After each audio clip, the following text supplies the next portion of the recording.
Hey guys, welcome to our channel foodie plate.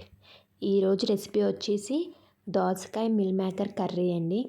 ఈ combination ఎంతమంది try చేశారో నాకు తెలియదు. ట్రై చేయకపోతే కనుక కన్ఫర్మ్ రెసిపీ మొత్తం లాస్ట్ వరకు చూసి ట్రై చేయండి. చాలా చాలా టేస్టీగా ఉంటుందండి. సో రెసిపీలోకి అయితే ఫస్ట్ వెళ్ళిపోదాం.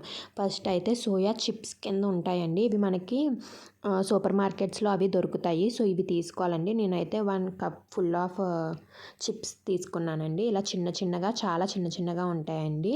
సో మీకు తెలియదు కూడా కర్రీలో వేసినట్టు, కానీ దాని ఫ్లేవర్ టేస్ట్ అనేది మీకు తెలుస్తుంది తింటున్నప్పుడు. సో చాలా బాగుంటుంది. సో ఫస్ట్ అయితే మనం ఒకసారి అవి కొంచెం వాటర్ బాయిల్ అవుతున్నప్పుడు వేసుకుని ఒకసారి ఒక పొంగు రానివ్వాలండి. ఇప్పుడు చూసారు కదా బాయిల్ అవుతుంది. అలా ఒకసారి ఒక పొంగు రానివ్వాలి. ఒక పొంగు వచ్చాక కొంచెం బాయిల్ అయ్యాక స్టవ్ ఆఫ్ చేసేసుకుని దాన్ని ఒక స్ట్రైనర్లోకి తీసుకోవాలండి. మొత్తం వాటర్ని అంతా వడగట్టేసుకోవాలి. సో ఒక స్ట్రైనర్లోకి కొంచెం ట్రాన్స్ఫర్ చేసేసుకున్నాక అవి కొంచెం చల్లారనివ్వండి. వెంటనే మీరు ముట్టుకుంటే కాలుతుంది. లేకపోతే కొంచెం కోల్డ్ వాటర్ అయినా మళ్ళీ దాని మీద పోస్తే అది కొంచెం చల్లారుతుంది. కాబట్టి అప్పుడు దాన్ని బాగా పిండుకుని హ్యాండ్తో ప్రెస్ చేసుకుని మొత్తం వాటర్ మొత్తం పోయే వరకు ప్రెస్ చేసుకుని ఒక బౌల్లోకి తీసుకొని పక్కన పెట్టేసుకోండి. ఇప్పుడు ఒక కడాయి తీసుకుని దాంట్లో ఆయిల్ వేసుకోండి. ఆయిల్ కొంచెం హీట్ అయ్యాక దాంట్లో కొంచెం ఆవాలు, అలాగే కొంచెం జీలకర్ర వేసుకొని ఫ్రై చేసుకోండి. అవి కొంచెం ఫ్రై అయ్యాక దాంట్లో కరివేపాకు, అలాగే ఒక 10 వెల్లుల్లి రెబ్బలు వేసుకొని అవి కూడా ఫ్రై చేసుకోండి. అండ్ వాటితో పాటు పచ్చిమిరపకాయలు కూడా చీరికల కింద కట్ చేసుకున్న పచ్చిమిరపకాయ ముక్కలు కూడా వేసేసుకోండి. అన్నీ ఒకసారి ఫ్రై చేసుకోండి. అన్నీ ఫ్రై అవ్వాలి కొంచెం.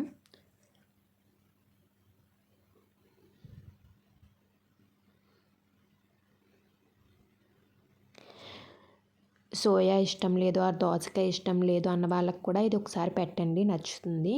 దోసకాయ కొంచెం పులుపు ఉంటుంది కదా, సో సోయా అనేది అవి లాక్కుని ఆ పులుపు అంతా సో తిన్నప్పుడు చాలా టేస్టీగా ఉంటుంది. చూసారుగా నేను ఇందాక పక్కన పెట్టుకున్న సోయాని మొత్తం పిండేసి అలా పక్కకు తీసుకుని పెట్టేసుకున్నాను. ఇప్పుడు అవి ఫ్రై అయిపోయాక దాంట్లో చిన్న చిన్న పీసెస్ కింద కట్ చేసుకున్న ఆనియన్ పీసెస్ వేసేసుకోండి.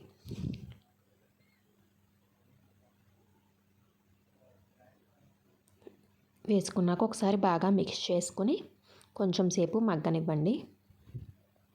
అలాగే కొంచెం పసుపు, అలాగే తగినంత సాల్ట్ కూడా వేసేసుకుని మిక్స్ చేసుకుని అప్పుడు మగ్గనివ్వండి. సాల్ట్ వేసుకుంటే ఏంటంటే మనకి ఉల్లిపాయలు త్వరగా మగ్గుతాయి. సో సాల్ట్ కూడా వేసేసుకుని తగినంత సాల్ట్, కర్రీకి తగినంత సాల్ట్ వేసేసుకుని ఒకసారి కలుపుకుని మగ్గనివ్వండి. మూత పెట్టుకొని కొంచెం సేపు మగ్గనివ్వాలండి. ఒక 5 మధ్యలో తీసుకుని కలుపుకోండి. కింద అంటుకోకుండా మళ్ళీ మర్చిపోతే కనుక మళ్ళీ ఉల్లిపాయలు అవి మాడిపోతాయి. కాబట్టి ఉల్లిపాయలు చూసాక ఫ్రై అయిపోయినాయి కొంచెం. ఇప్పుడు దాంట్లో ఆల్రెడీ ఇందాక మనం వాటర్ అంతా తీసేసిన సోయా చిప్స్ ఉన్నాయి కదండి, అవి వేసేసుకోండి. ఫస్ట్ ఇవి వేసుకున్నాకే మనం తర్వాత దోసకాయ ముక్కలు అవి వేసుకుంటాము. సో ఫస్ట్ అయితే ఇవి వేసేసుకుని కొంచెం ఫ్రై అవ్వనివ్వండి. ఒకసారి బాగా మిక్స్ చేసేసుకుని ఫ్రై అవ్వనివ్వండి. ఈ సోయా చిప్స్తో కూడా మసాలా కర్రీ వండుకోవచ్చండి. సేమ్ మీకు మటన్ కీమా కర్రీ ఎలా ఉంటుంది సేమ్ అలాగే ఉంటుంది. సో వెజ్ రోల్కి అయితే చాలా టేస్టీగా ఉంటుంది. నేను ఆ రెసిపీ కూడా త్వరలోనే మన ఛానల్లో పోస్ట్ చేస్తాను. సో అది మిస్ అవ్వకూడదు అనుకుంటే వెంటనే వెళ్ళి మన ఛానల్ని సబ్స్క్రైబ్ చేసుకోండి.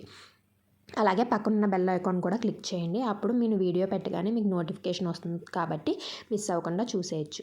అవి కొంచెం ఫ్రై అయ్యాక సోయా అవి ఫ్రై అయ్యాక చిప్స్ ఇప్పుడు దాంట్లో దోసకాయ ముక్కలు ఇదిగో మీకు చూపించాను కదా వీడియోలో, ఆ సైజులో కట్ చేసుకుని వేసేసుకుని మూత పెట్టుకుని మగ్గనివ్వండి. దోసకాయ ముక్కలు మగ్గడానికి కొంచెం టైం పడుతుందండి. అండ్ వాటర్ అవి మీరు ఫస్టే పోసుకోక్కర్లేదు, ఎందుకంటే దోసకాయలో నుంచి వాటర్ వస్తుంది కాబట్టి ఆ వాటర్తోనే అది కొంచెం కుక్ అవుతుంది.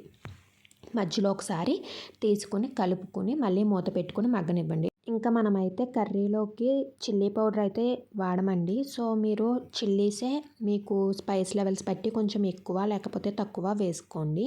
ఎందుకంటే ఇంకా కారం వేసుకోము కాబట్టి సో చూసుకుని వేసుకోండి చిల్లీస్. మధ్యలో చూసుకుంటా ఉండండి, లేకపోతే మళ్ళీ వాటర్ సరిపోకపోతే మళ్ళీ అంటుకుంటాయి. సో మీరు చూసుకుంటే వాటర్ కనుక తక్కువ వస్తే మళ్ళీ మనం పోసుకోవాలి కాబట్టి సో మధ్య మధ్యలో చూసుకుంటా కలుపుకుంటా ఉండండి.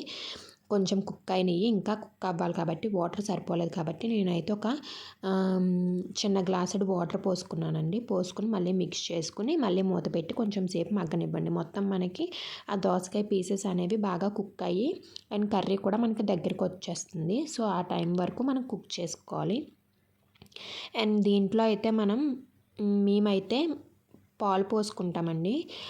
టేస్ట్ అది కొంచెం బాగుంటుందని చెప్పి. మీరు మాకు ఇష్టం లేదు అనుకుంటే పాలు పోసుకోకండి, మొత్తం వాటర్తోనే కుక్ అవ్వనివ్వండి.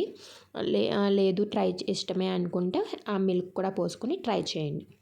చూసారుగా కర్రీ మొత్తం మ్యాక్సిమం కుక్ అయిపోయింది. సో ఇప్పుడు లాస్ట్లో మొత్తం కుక్ అయిపోయింది అనుకున్న టైంలో లాస్ట్లో నేనైతే పాలు పోసుకుంటున్నాను. మీరు పాలు వద్దనుకుంటే స్కిప్ చేసి కొంచెం కర్రీ దగ్గరికి వచ్చాక మీరు ఆఫ్ చేసేసుకోవచ్చు. నేనైతే పాలు పోసుకుంటున్నాను. బాగుంటుందండి టేస్ట్.